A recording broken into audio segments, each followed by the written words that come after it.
So the only real sort of magic, if you will, is just being wired in a way that you recognize that if you want to create better opportunity vehicles for yourself, you have to be on this constant growth trajectory, which means you're all the things that come with that. The positive things are as you upskill yourself, you are going to be allowed to move into better opportunity vehicles should you choose.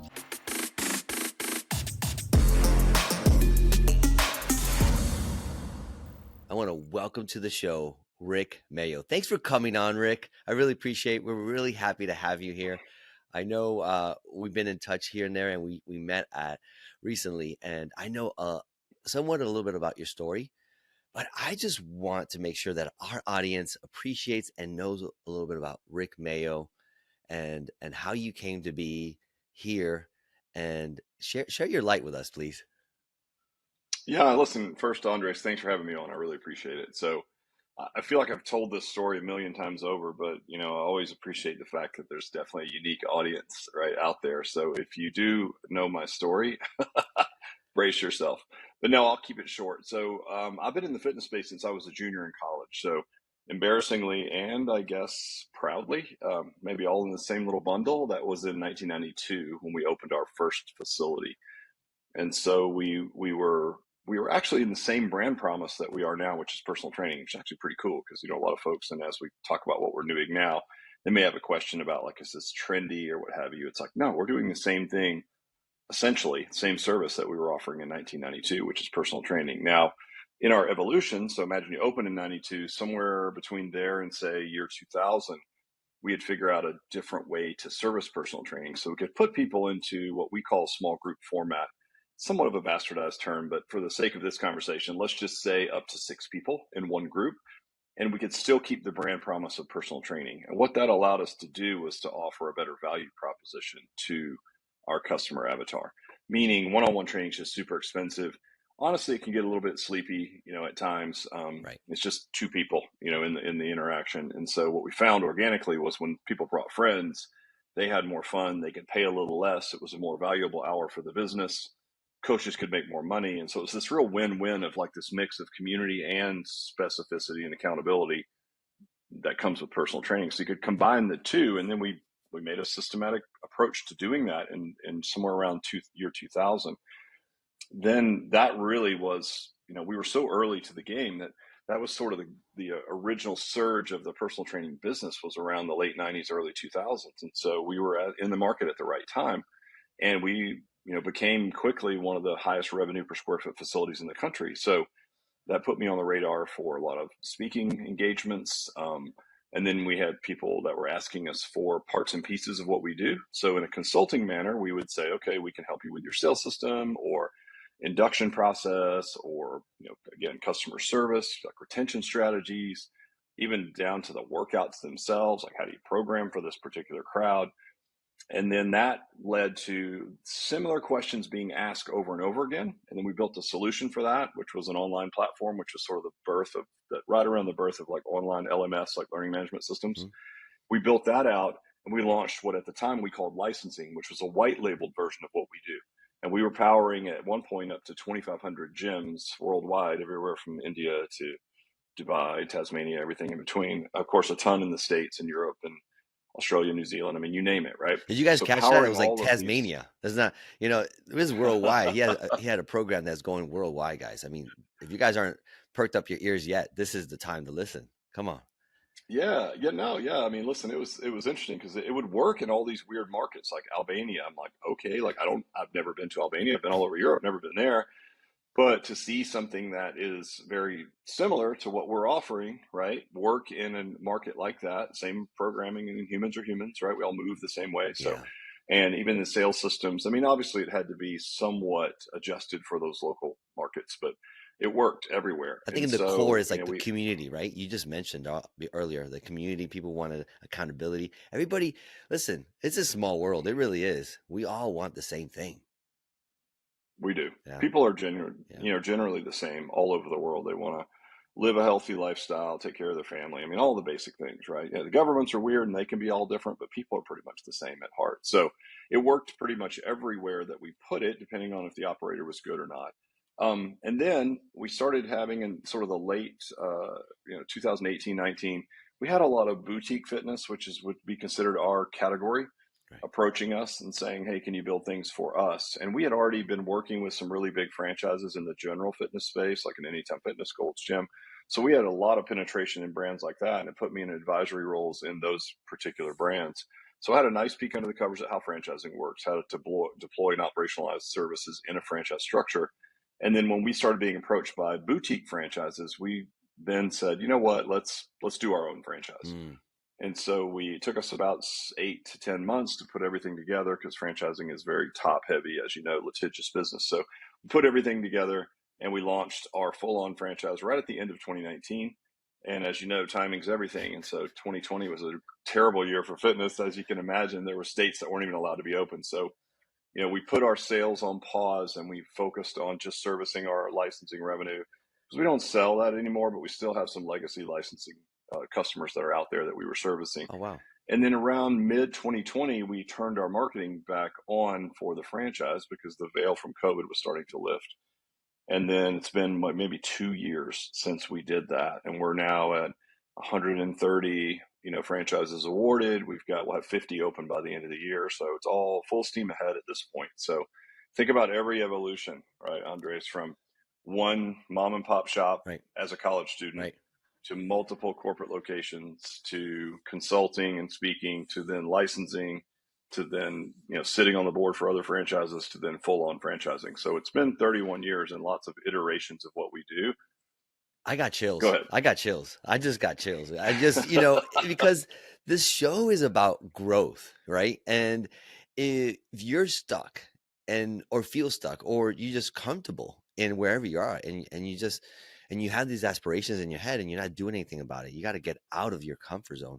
I mean, it looks like Rick's constantly just bridging that gap, is moving over. And it's just like, okay, franchise. Like my next question is like, Rick, what's next? But you're Right. still building Yeah. right now, right? You're still growing this franchise. It's just, and I told you this is an amazing model.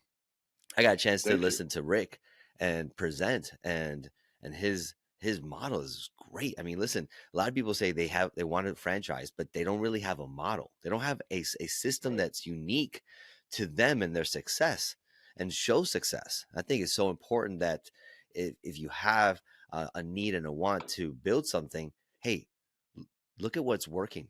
Look at what's working, like Rick's creating right now. I love it. Rick, thank you so much. I don't know if you have more to tell, please. No, no, I feel that's like it. I know you, like, wow, this is great. Good stuff.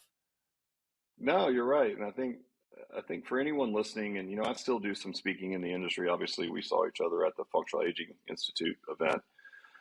I had done a talk the week before for a friend of mine that owns sort of a mastermind group, if you will. And I'll speak at like Perform Better circuits. And so I'm starting to speak at some franchise events as well, which is because we have a unique background to approach franchising, and I think, but when you look at that, and I know that this is all about fitness growth, I really enjoy going back and speaking at events like Perform Better because there's lots of young coaches in the crowd, Mm. and they look at someone like me and I've just been doing it for a long time. And so they're like, wow, I would love to do that someday. And you just think, well, look, it wouldn't be easy for you to do it, but it's certainly possible. And I say this in all from the most humble place ever. Like I was just a coach, a trainer dude, honestly, right? And then each one of these opportunities, it required a different skill set. So the only real sort of magic, if you will, is just being wired in a way that you recognize that if you want to create better opportunity vehicles for yourself, you have to be on this constant growth trajectory, which means you're all the things that come with that. The positive things are as you upskill yourself, you are going to be allowed to move into better opportunity vehicles should you choose. The things that can be seen as negative if you're not wired the right way and you don't recognize them as actual just parts of the process is the constant level of discomfort and imposter syndrome that you have when you're right on the hairy edge of your skill set at all Right. times, right?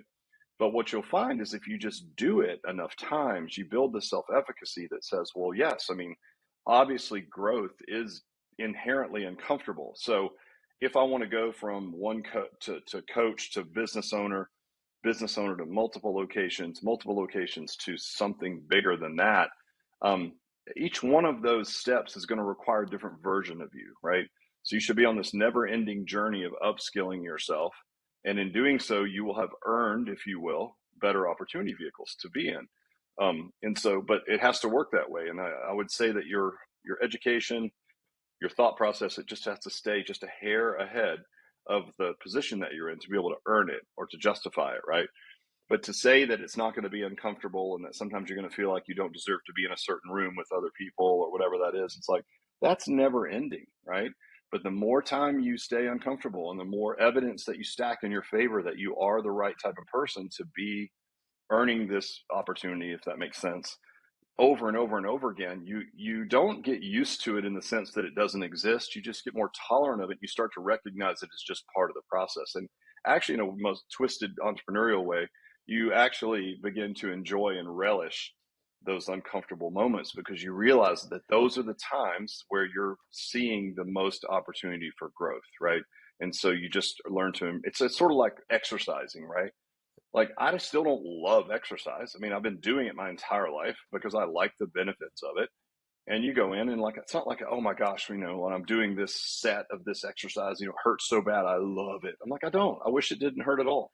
But what you come to realize, very similarly to business, is that like, okay, this small amount of suffering is worth the upside Right. on the back end. And so if you can do that, you can just take those same skills, a lot of parallels there actually, delayed gratification, ability to suffer, all the things that you need sort of mentally, if you will, to become an entrepreneur. But it's the same exact feeling, and if you can just get used to the fact that like there's nothing wrong with you if you feel strange or uncomfortable, then I think you'll be fine. You just have to get your head there, because I think when people start to feel that way, they think inherently that something's wrong with them or they're not wired to do Right. this, that it should just be easy, because you're looking at people that have gone through it already, and they're still in it, by the Yeah. way. Like, I'm still in that stage. I'm just now in the biggest opportunity vehicle that we've been in. So I'm still in rooms where I look around and there's people that have, 1,000 franchises, or, again, you look at some of the folks I've worked with, 5,000 franchises. Like, oh my God, Right. it's like good, but that's the uncomfortableness that I've learned to appreciate, because that means I'm in the right room, Getting right? around. I'm Yeah. moving in the right direction. If you're the smartest So person in I the love room, to then you're talk to probably in the folks. wrong room.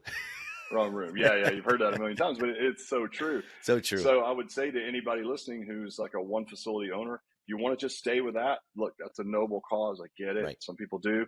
Absolutely great. Go for it. But if you have aspirations on things that are bigger, it's absolutely possible. And again, I say this from a place of complete humbleness is, like, if I can do it, you can certainly do it. It doesn't, so there's three decades, so it doesn't happen fast always. I hope it would happen faster for you. But yeah, it can be done for sure. For sure. And I love something you said, which I heard a lot, and it wasn't a good thing. It was something you said. I was just a personal trainer, right? And I heard it in the conference where I was like, "Oh, I'm just a trainer. I'm just a trainer." I'm like, "Dude, you're not just a trainer. Your job is so important that you don't even understand." So once you grasp how important and how impactful you are in the lives that you're helping, you're not just a trainer. You're more than that. And then that's what I think that mindset is. You're shifting to you become something, because you're not, as something I have right. That's who am I becoming? I write this on the board. It's like, who am I becoming? It's not who am I, is who am I? I'm becoming somebody. I'm not a human being. I'm a human becoming. That's what I say. So it's just something that helps you realize there's bigger, better things out there for you, and you just gotta just step into it. So I Yeah, love it. agreed. I mean, if you want it, right? But Right. the thing If you is, want it, correct. if you, right, if you do feel the pull and the urge to chase it, don't make excuses. Like you said, don't speak over yourself. Things like, I'm just a personal trainer. It's like, yeah, everybody's just a personal trainer. It's a noble position. The funny thing is, speaking that, just a personal trainer, if I'm talking to a room, say at a conference where it's mostly coach focused, there might be a room full of trainers, right? And what's funny for them to hear is I actually miss the day in the life of that they have, right? When my biggest concerns are like, how am I going to squeeze a lunch in, or am I going to get my afternoon workout in? And I got to put my hands on the fruits of my labor, which was the actual human beings that I was working with, Right. right? Right. So if that person says to me, "Oh, I'd love to do what you've done someday," I'm like, "Would you? Do you really want to spend all day in meetings with legal and marketing and compliance. I mean, you get farther and further away from the why, and I can keep it top of mind because that's what drives you ultimately, right? But in some ways, and people think this is a crazy thing to say, you're sacrificing kind of what you like for the greater good. Meaning, if I like putting my hands on customers and being in the gym training people, yes, but I know that if I can grow this franchise to 800 locations, then that's going to be a lot more people that I'm giving opportunities to have a career in the fitness industry, for investors to get return on investment, for their local communities to get to a healthier place. All of those things are worth the sacrifice of me not getting the satisfaction of standing in the room, seeing the results of my labor, if that makes sense. So, but don't underestimate how fun that is, how important it is, and how much I miss that. And it's, I think, sometimes surprising for people to hear that, like, oh, you must be having a blast building a big franchise. Oh, don't get me wrong, it's awesome, and I love growing and learning, and like things are going well, and I love winning, and it's like, it's amazing. But the thing I really miss the most, or the thing that I still love the most, is just the interaction with the end users, which is the customers. It's the most gratifying part of what our business does, and I'm sacrificing that to grow something bigger for the greater good. Can you guys see Rick going an undercover boss and just going back in there? I can see it. I couldn't do it, man. If it's They always would the recognize you undercover right away, boss or Rick. Don't even try. Don't even try. They'll be like, "Oh, that's or Rick. What like, are you talking about? Come on." I know this guy with the mustache and the Guy's weird like hair, this and big. the glasses. Well, and those shows, I don't see how they do it, because they always have like the one really like bad employee or franchisee, and they have to bite their tongue. I would be like, "What are you doing? Like, we have this opportunity to change lives, and then you're going to come in here and with that attitude or whatever." So I don't know if I could do it, Right. but yeah. Yeah, we'll see. We'll see. I'd love to try. Yeah, I'd love to right. try. Put it that Not way. bad. It'd be good for name recognition for sure. Yeah. Yep. For sure. Get that out there. Oh man. Well, good stuff, man. I mean, I love the way you weave that story, and it was just beautiful how you can touch the lives, and actually not the lives, but the audience. Like, there's people in our audience that are thinking about what you're just talked about, how bringing and growing it. Is it right for me? Like, check yourself. You really got to like know yourself, know thyself, as we've seen. So I want to talk about life and how it relates to a roller coaster. And so, just like life, just like a roller coaster, up and down, left and right, there is certain tracks that help us stay moving forward, and guardrails. And I just want to understand from you, Rick, what is a guardrail that you have in your life, a track that you keep on that helps you moving forward and growing? Yeah, I think, I feel like it's just more of a life philosophy. So indulge me for a moment, but I think it's a responsibility that we have, right? Like, I think life is hard, right? And I don't mean this in a fatalistic way, but life is hard. Like, even people, like, if you're born in the United States and you're gainfully employed and you're working as a coach, it's like, you've got a great friggin' life. You have to admit, you're not living in some slave camp in the Middle East or something. So you've got a great life. So, like, let's start there. But life is still hard. And it's, there's tragedy and there's hardships, and, being a human is complicated at times. I think it's your responsibility. And I think this is really the key to happiness. If you want to know, it's not margaritas on the beach. It's not, it's having a big, giant purpose, right? It's aiming as high as you can possibly conceive for you, whatever that may be. Mm. And then bringing everything, every skill, emotion, and logic that you have to bear towards that greater good. Like, that's what life's all about. And even brain chemistry science will show, like, listen, if something's hard to achieve, it's certainly more gratifying. And it's really not even the achievement, because I will tell you, each one of these sort of benchmarks along the way, as I look back, none of them they were all anticlimactic. None of them meant anything to me, because by the time I'd gotten there, I had sort of worked my way there and I had earned it. Sure, I had some breaks and some hands up and all the things that people need to be successful. But each time I was there, it was sort of like, I always think of Elon Musk's text, which I loved, when he became the wealthiest man in the world, and he reposted the headline, and he said, "Isn't that interesting? ... Back to work." Because what does it mean in the bigger Right. picture, right? Like, beyond a certain amount, money has no additional utility. It's how adults keep score. So it's fun to put like a scorecard on your project as an entrepreneur, Mm. sure. But beyond a certain amount, it's not really doing much for you anyway. So it becomes not about that. It becomes about literally bringing all your skills to bear towards a greater goal, to the highest possible thing that you can conceive. And as soon as you reach whatever that perceived goal line is, you just move that goalpost back and you reload and you keep going. And that's actually, from a scientific brain chemistry standpoint, also the key to happiness. So I would say the only guardrails that I put up are the burden that we all carry to live life to the fullest, to our potential, if that makes sense. So like, look, if you are blessed to have a skill set and an audience of people, and you are a leader, which if you're, say, just a coach at this point, I know he was just a coach. Look, you're a leader in people's lives. So own that role, right? Take it seriously, bring everything you have to bear to that role. And that will probably create a bigger opportunity, and then bring everything you have to bear to that. And you're going to do that between now, by the way, and the day you can't do it anymore, which might be the day that you're not upright and breathing. It's like, so what? That's life. So to me, the general guiding light and guardrails, if you will, are just that. There's a burden that we all carry to be the best possible version of ourselves for our family, our business, generally the world, around us. And not recognizing that is a travesty. So like, you need to push for that very reason. And I hope that makes sense. It can sound sort of existential and like, Well, it's big, woo right? woo. It's not. Yeah. It's really big. Yeah. Yeah. It's but like, it's a philosophy, and you can build your life around this philosophy of this burden, this cross you carry, so to speak, to be the best that you can possibly be, and bring everything you have to bear towards that goal. And that's it. As long as you're doing that, that will create a decision tree for you, right? That will create a moral, compass for you. It will do all those things already, because, the person that is trying to be the best version of themselves at this point in time, maybe they're not the person that stays out drinking or, sleeps with a bunch of people. Or, I'm not saying that's bad, but you know what I'm saying? It's just like, those things, whatever those things are for you, those are your guardrails.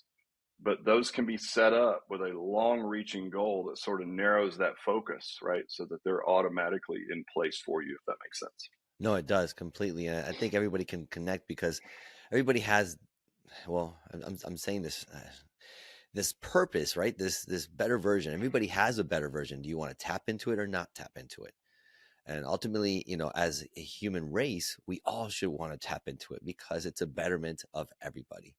And Yeah, and it's personal excellence. I mean, that's what it's all about. That's it for everyone, and I think that's what we should all be striving for. And I think when some people hear that, they feel that as like a weight or a burden, and I say, so be it. It is a burden. Like, you've been gifted with something. That's your burden. Your burden is to be the best version of yourself based on the resources you have. And if those resources aren't good enough, you better upskill yourself, get better resources, right? It's like, that's it. That's life in a nutshell, I think. And so those aren't necessarily like, hard guardrails, but I promise you that if you have that compass that strong, those guardrails are in place already. yeah, it's like, to those who are much given, much is required. 100%. 100%, dude. I'm Yep. with you, man. Let's go. Let's go. Yeah. Let's If you're go. even breathing and alive, the percentage chance of you even being conceived and alive is so small. To waste that is just, I just don't get it, Gosh. And The again, biggest it's like, regret, right? I mean, listen, you go through your life, whether you're at 99 or 110, and you're like, oh, I wish I would have. yeah, Why? why don't you? Why I don't mean, you? like, why not? Why not now? Why not you? And why not now? I often talk when we have candidates out to Discovery Day, which is the last step in the sales process for franchising, and we're vetting them and they're vetting us. So we were looking for good partners. They're looking for good investment opportunities, make sure we can work together, because it's a fractionalized partnership at the end of the day. And so when we have them on the last day, I always talk about the book that was written by Bronnie Ware, who was a Australian hospice nurse for Right. 30 years. And she wrote a book, I think it's called Five Wishes of the Dying.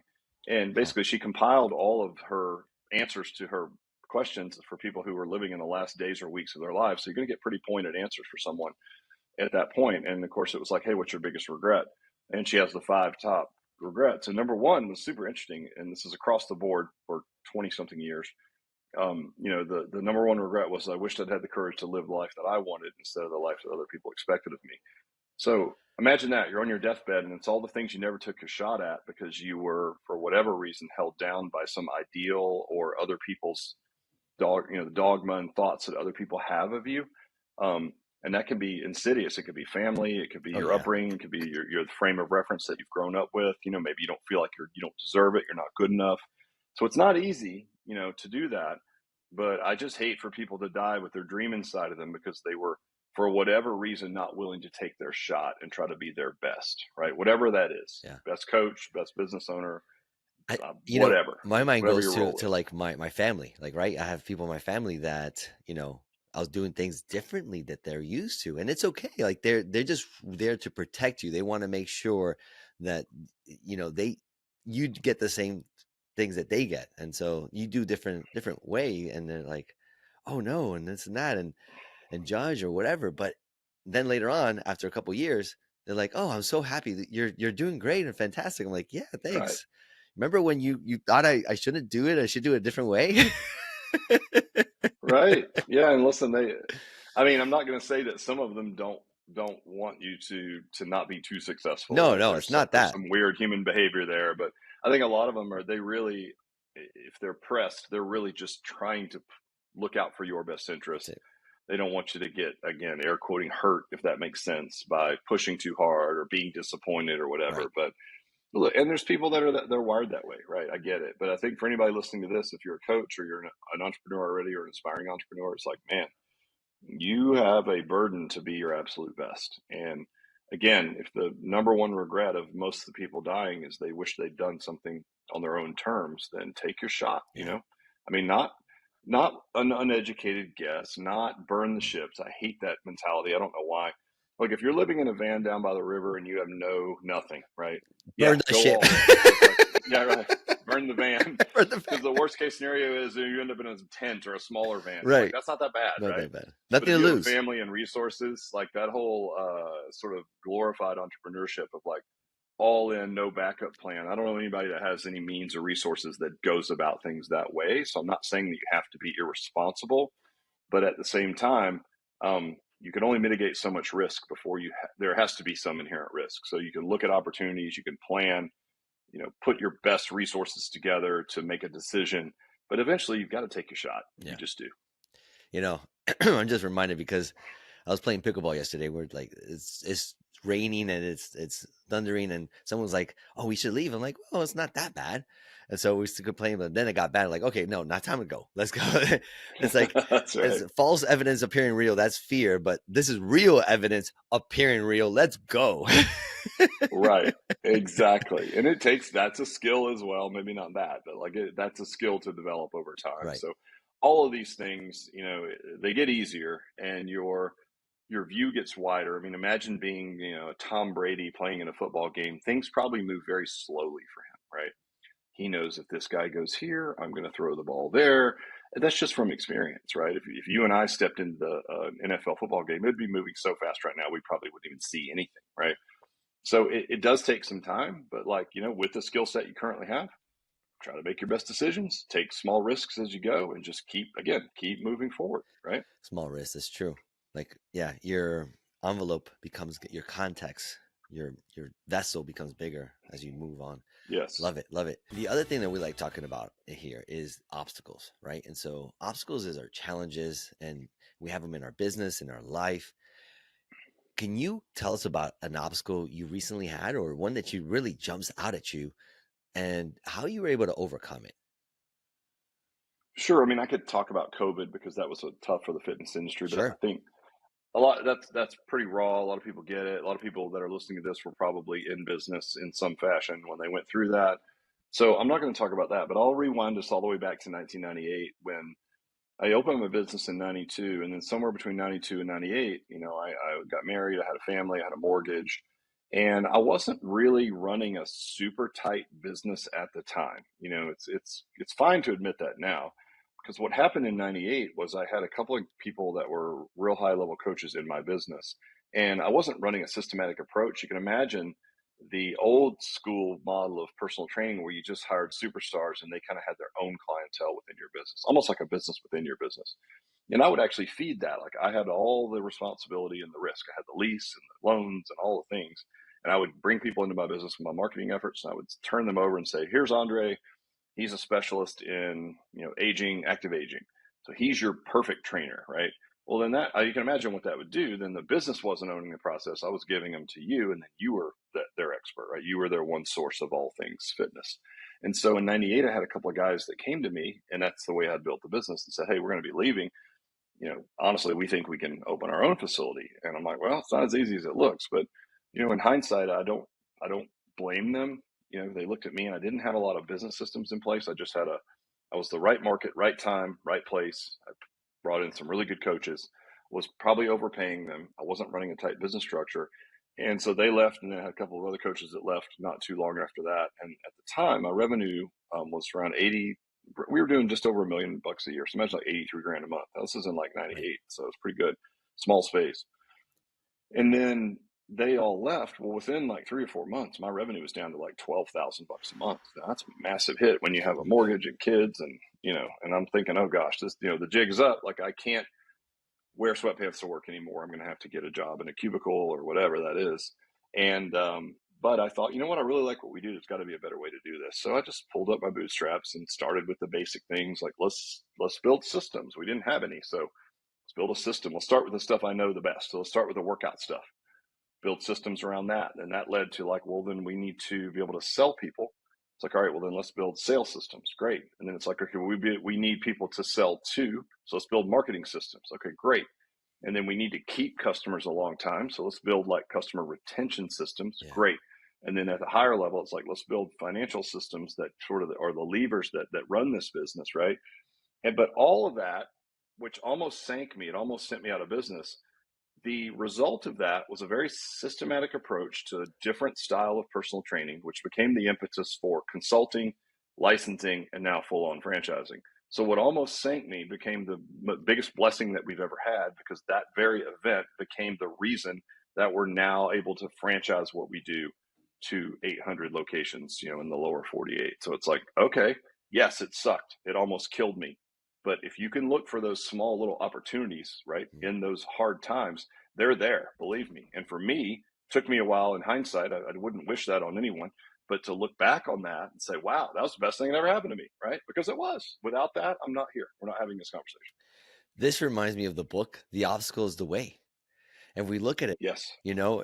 become very stoic about it. It's like, okay, this is the challenge. You lost about 80% of your business, your income. This is crazy. Like, I'm like, that's exciting, but also like scary. Like, oh my gosh, what do I do? But then you figure it out. You forget about the resources you have.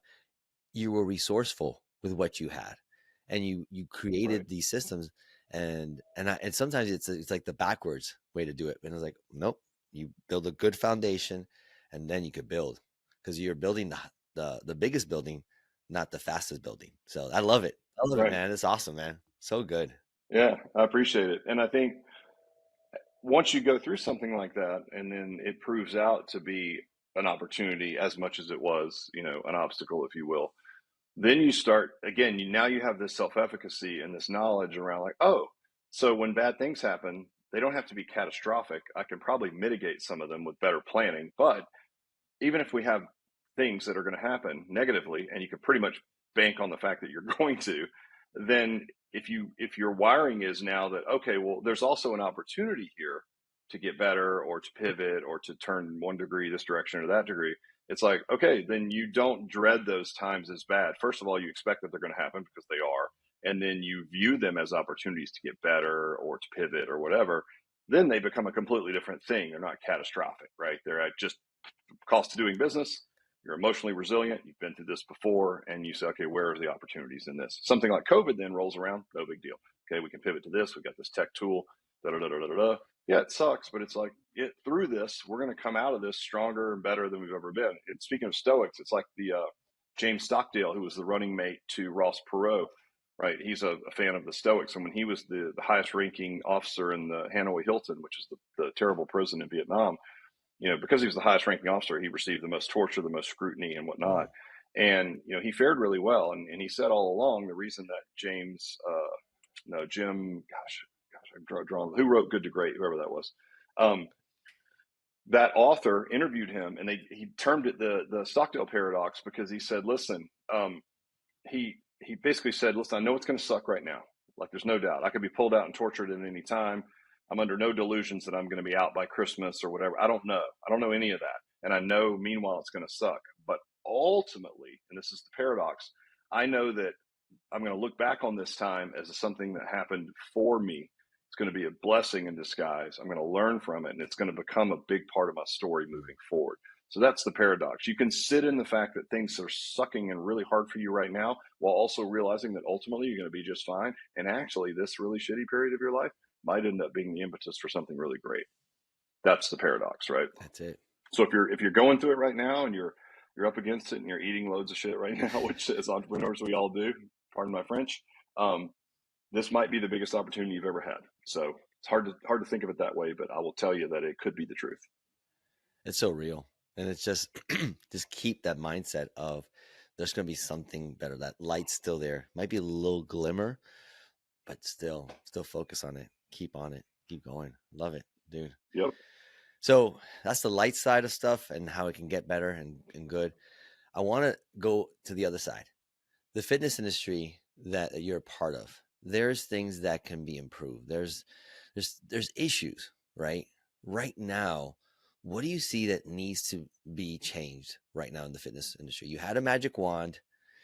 I'm here to wave it with you, and let's boom, done. What do you think that would be?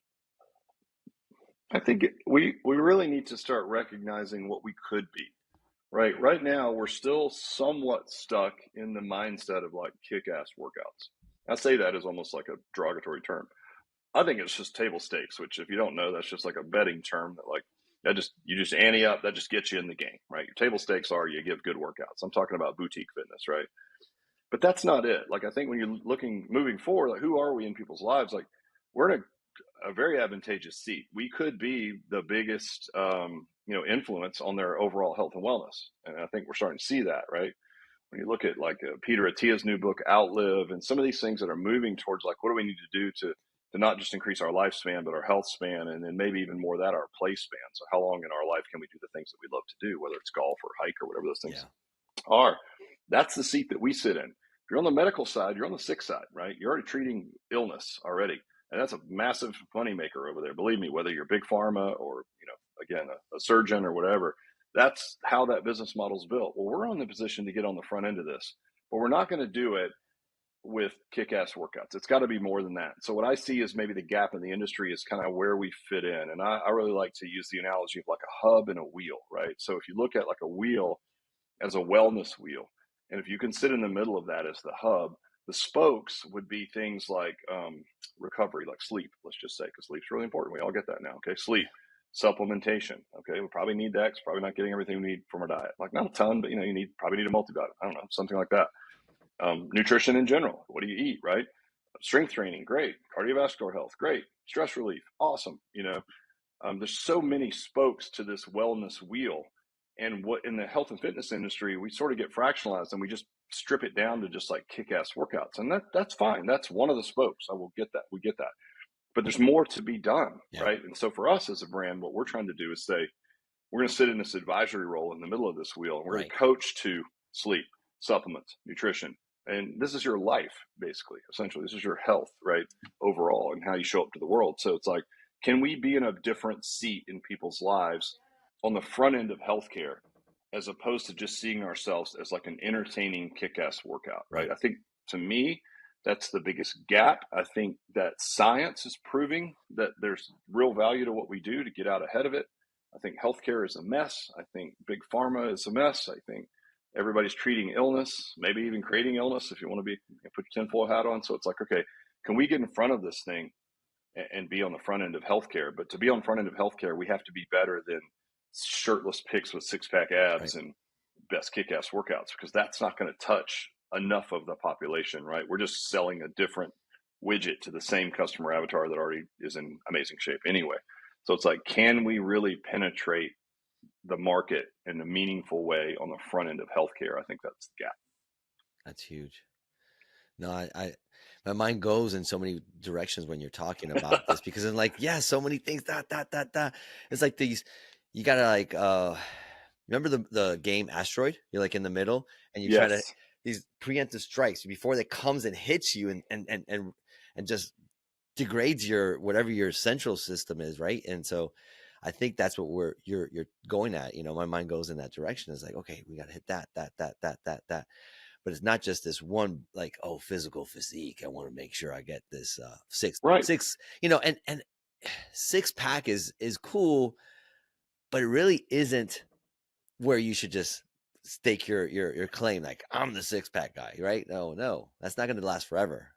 But look, if you're an online coach and you just want to train other busy dads who want six packs, great. Go to tackle that market.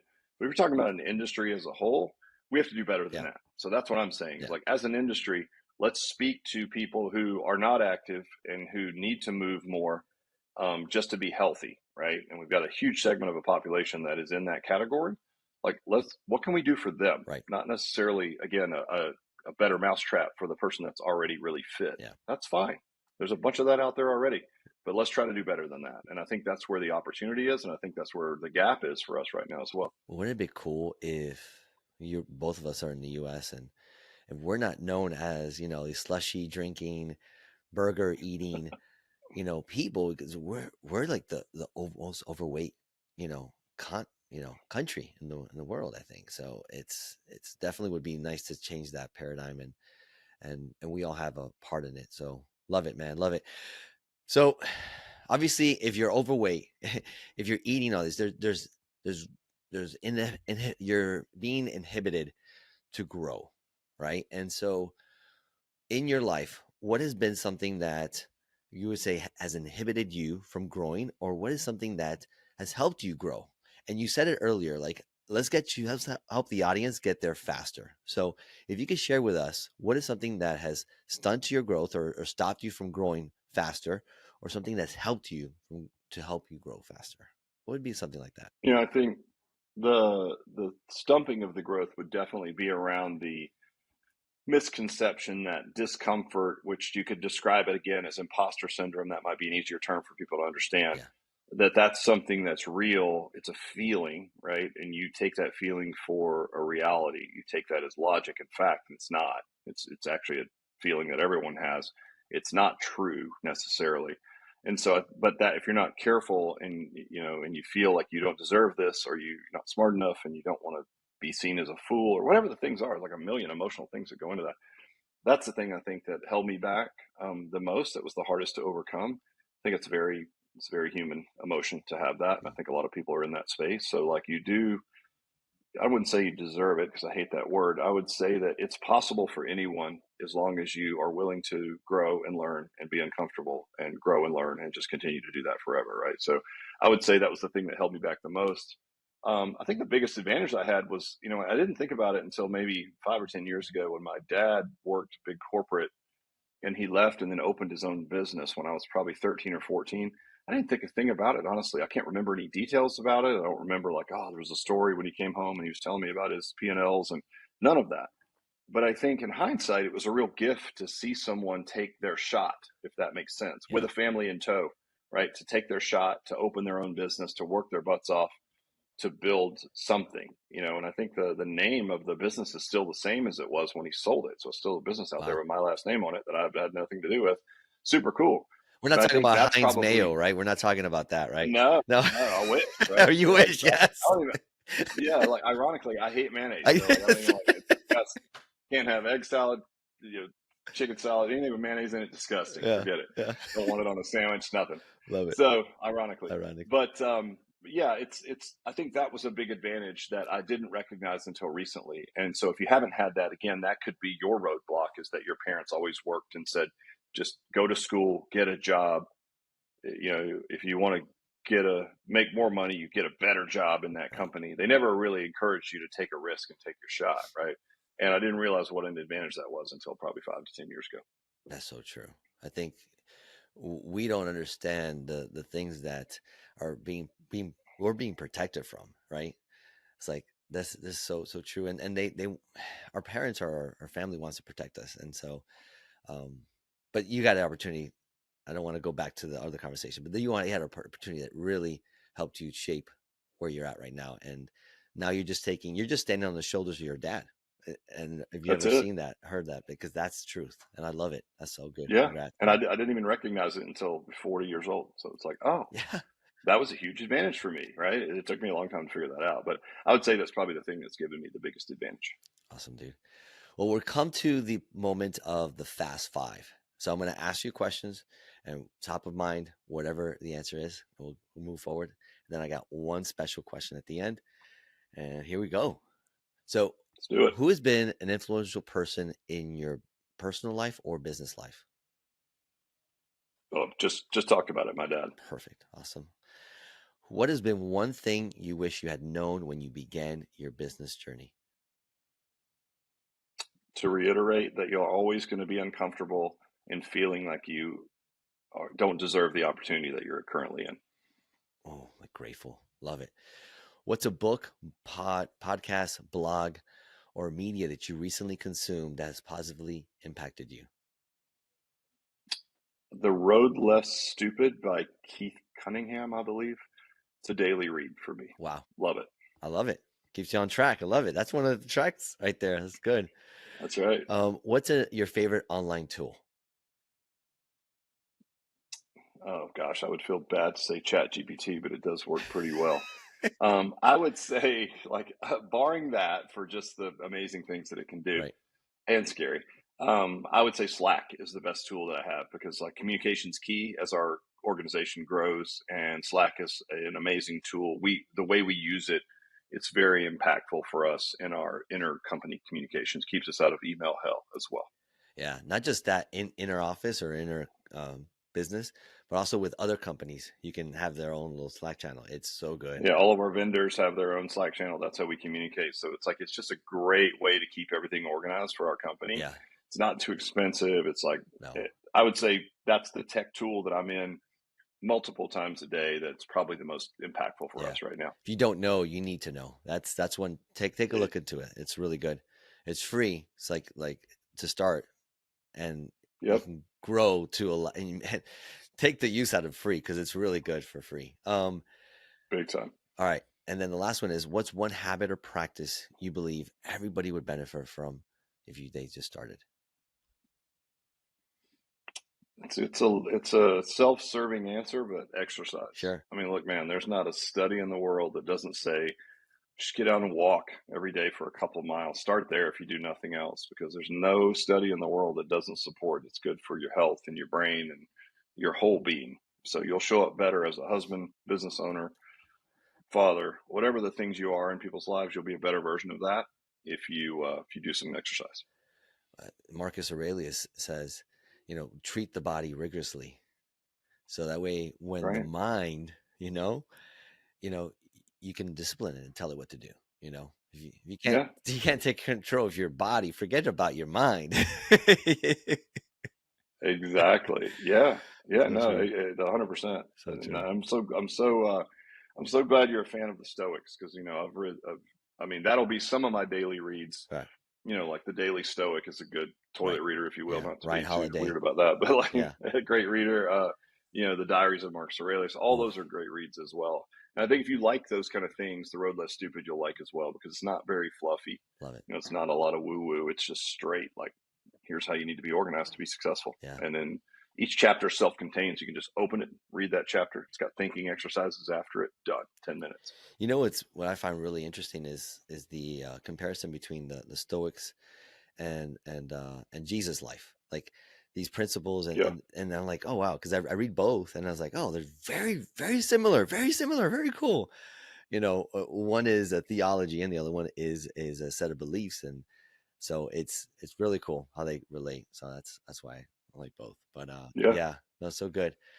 All right, man, this is it. The last question I have for you, Rick, is if I had a time machine and I was put you in there and take you back to 14-year-old Rick, little Rick, and what would be a piece of advice you would give Rick at 14 years old? Yeah, that's a great question.